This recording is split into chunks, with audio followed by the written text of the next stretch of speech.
Hello 12th class.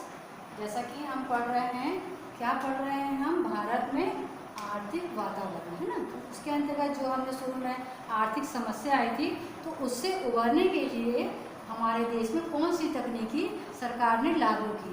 तो उस आर्थिक स्थिति से निपटने के लिए सरकार ने उदारीकरण, निजीकरण और वैश्वीकरण की जो प्रक्रिया अपनाई, तो उसमें हमने जैसे कि पढ़ा, इसके पहले उदारीकरण पढ़ लिया, कल हमने निजीकरण पढ़ा।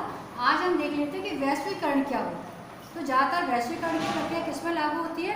पूंजीवादी उद्योग, है ना। तो पूंजीवादी उद्योग क्या होते हैं?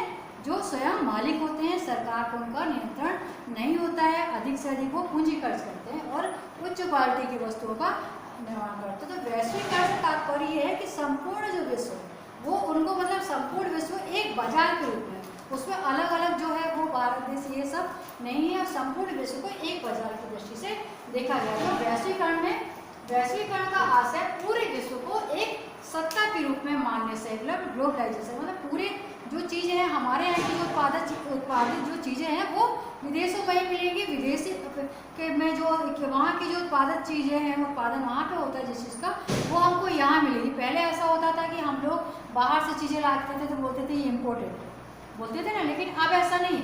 अब वहाँ की चीज़ें हम आए दिन हम जैसे ऑनलाइन शॉपिंग करते हैं, तो वहाँ की चीज़ें हम यहाँ ले लेते हैं, अपने ऑनलाइन तुरंत आ जाती है हमारे पास। भारत की चीज़ें वहाँ मिल रही, मतलब ये पूरा संपूर्ण जो विश्व है वो एक सत्ता के रूप में मानने से है। तो इसमें आर्थिक जो बाधाएं हैं वो उनको क्या कर दिया गया है? हटा दिया जाता है। पूरी आर्थिक बाधाएं उनको हटा दिया गया है, जिससे कि जो बाजार की शक्तियाँ हैं वो स्वतंत्र रूप से अपनी भूमिका अदा करना सके। जब आपको किसी प्रकार का कोई रुकावट नहीं रहेगी तो स्वतंत्र होंगे, तो वो बाजार की शक्तियाँ जो है वो स्वतंत्र रूप से कार्य कर सकती हैं। इस प्रकार वैश्वीकरण शब्द से तात्पर्य क्या होता है? विश्व एक बाजार के रूप में श्रेय होता है। अब इसमें विश्व के वित्तीय तथा तकनीकी संसाधनों का स्वतंत्र आवागमन होता है। वित्तीय मतलब पैसे, वित्त का मतलब क्या होता है? पैसे। अब जब हर प्रकार से स्वतंत्र होते हैं तो आप चाहे कितनी भी पूंजी लगा सकते हैं, आप दूसरे उसमें भी दूसरे जो उद्योग है वहाँ भी आप पूंजी लगा सकते हैं, शेयर कर सकते हैं, है ना, वहाँ के। तो उस प्रकार पूंजी लगाना तो विश्व में, और टेक्निक नई नई तकनीकों का मतलब उपयोग करना, संसाधनों का आवागमन होता रहता है। अब तो इसके बाद क्या है कि वैश्वीकरण जो है उसमें जो उच्च कोटि की वस्तुएं उपलब्ध होती हैं, और वैश्वीकरण का विचार अपने में ही क्या है? संपूर्णता लिए ये होता है। और वैश्वीकरण का अर्थ क्या होता है? इस विभिन्नता वाले जो विषय में क्या होता है, विषय में कोई भी समरूप हल लागू करने से नहीं। इसका अर्थ यह है कि विश्व दृष्टि की व्यू रचना, अर्थात इससे हमें नवीनतम तकनीक तथा उत्पाद से अवगत कराता है, तथा विश्व में हम अपनी क्या कर सकते हैं? पहचान, पूरे विश्व में अपनी पहचान बनाए रख सकते हैं। अर्थात वैश्वीकरण को प्रोत्साहित करने वाले कौन कौन से तत्व होते हैं? पहला प्रतियोगिता, दूसरा बाजार, और तीसरा तकनीकी। तो प्रतियोगिता में क्या हम देखेंगे कि पूंजीवादी अर्थ प्रणाली की एक प्रमुख संस्था प्रतियोगिता होती है, और इस प्रतियोगिता के कारण अनेक कंपनियों को क्या होता है? विदेशों में नए बाजार जो है वो ढूंढने पड़े। और इस प्रतियोगिता में उत्पादन और विपणन की मार्केटिंग मतलब कि नई विधि का भी विकास हुआ, और घरेलू कंपनी भी विदेशी कंपनियों से अपने को बचाने के लिए विश्व परिप्रेक्ष्य में अपने आप को वो क्या करने लगी? विकसित करने लगी। अब बाजार की किस्म क्या है? बाजार की किस्म के लिए नई मांग, है ना, और परिवर्तन होती है। जैसे नई नई फैशन जो है वो परिवर्तित होते रहते हैं, तो मांग, परिवर्तित रुचि, फैशन और वस्तु की छोटी जीवन चक्र में कर्मचारियों के वैश्वीकरण के लिए क्या होता है? इसमें यह एक प्रयास होता है। और इसके बाद होती नई नई तकनीकी। तो वैश्वीकरण को प्रोत्साहित करने में नई तकनीकी की भूमिका प्रमुख रही, अर्थात वस्तुओं को न्यूनतम लागत पर क्या करना? उत्पन्न करना रहता है, और उसमें श्रेष्ठ किस्म, मतलब कम अधिक लागत होगा तो कोई नहीं खरीदेगा क्योंकि वह प्रतियोगिता है। तो श्रेष्ठ मतलब लागत भी ऐसी हो कि न्यूनतम रखे, और किस्म श्रेष्ठ और अधिक उत्पादन में आदि इसके द्वारा क्या हुआ? संभव हो सका।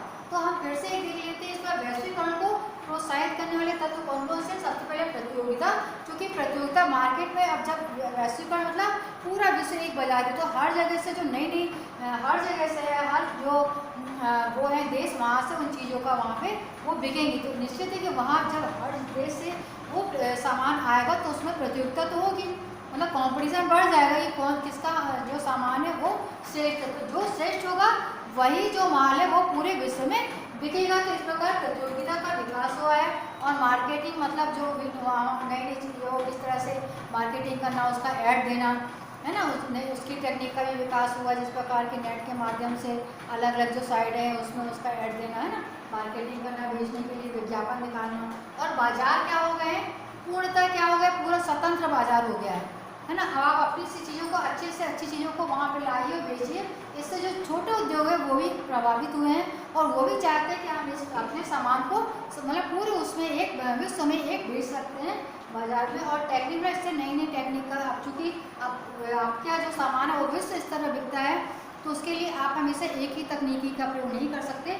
तो नई नई टेक्निक बाजार में इसमें आ रही है, तो नई नई तकनीकों का विकास हुआ है। तो इस प्रकार ये प्रोत्साहित करने वाले तत्व, इससे ये चीज़ प्रोत्साहित करती है।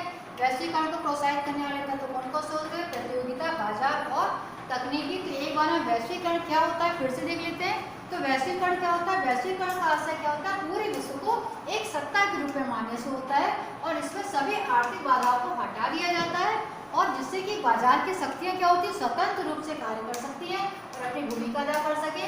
और इस प्रकार वैश्वीकरण शब्द से तात्पर्य विश्व एक बाजार के रूप में, अर्थात वहाँ ये नहीं होता कि ये अलग अलग, पूरा एक बाजार के रूप में होता है। और इससे विश्व की वित्तीय तथा तकनीकी जो संसाधन होते हैं उनको स्वतंत्र व आवागमन होता है, मतलब आप उसके लिए फ्री होते हैं पैसा लगाने के लिए। और वैश्वीकरण को प्रोत्साहित करने वाले तत्व कौन कौन से होते हैं, प्रतियोगिता, बाजार और तकनीकी। ठीक है, तो ये आपको अच्छे समझ में आ गया। आज हमने क्या पढ़ा है, वैश्वीकरण को प्रोत्साहित करने वाले तत्व में प्रतियोगिता। एक बार फिर से हम प्रतियोगिता क्या होती है पढ़ लेते हैं। पूंजीवादी अर्थ प्रणाली की प्रमुख संस्था प्रतियोगिता होती है।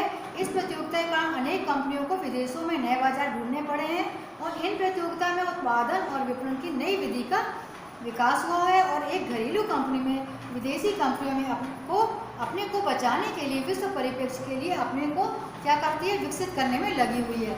अब दूसरा, बाजार में अब चूँकि बाजार में क्या है, रोज नई मांग में परिवर्तन होता रहता है ना, कभी किसी चीज़ की डिमांड बढ़ जाती है, फैशन में परिवर्तन होता है, लोगों की रुचि में परिवर्तन होता रहता है। तो बाजार की किस्म के लिए नई मांग परिवर्तित होती रुचि, फैशन तथा वस्तु के छोटे जीवन चक्र में कंपनियों के वैश्वीकरण के लिए ये क्या है, प्रेरित किया है।